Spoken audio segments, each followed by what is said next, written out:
गुरुजी मंदिर गला बेले आम दीपटे लगे था दीप शिखार दीपटे लगे था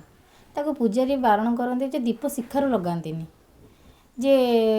मु पचारि पूजारी की पूजारी कही जे जे आम दीप शिखार जो दीपटे लगाऊे से तांको ग्रह आम पट को भिड़ी आने सेटा सत कि? हाँ सत ही घटना जेकोसी दीप जो मान सब लगाती किसी ग्रह शांति से लगे था किसी असुविधा होती से दीप लगाते जे भगवान जानते जे आमर किसी सुविधा करते आम बहुत असुविधा चलुचु तो से असुविधा भितर आपण भी सेमती असुविधा नहीं जाइए दीपटे नहीं कि तो तांकर जो निआटी जलुव से निआर जो आम निज दीपटा नहीं लगेगा तो तांकर ऊर्जा सहित तुम ऊर्जा मैच कर तो से कौन हम ना ग्रहटी ग्रह सहित तुम ग्रह मिसीगले तुम से जिनसा हम भल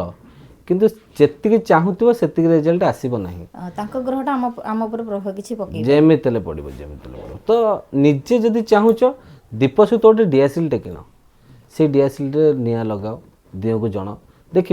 तुम बहुत शीघ्र सब कम हवा आरंभ हो किंतु सदाबें चेष्टा करेंगे निजे गोटे डीएसएल कि निजे कौन निआरे निज दीप लगे दिह को डाकियाटा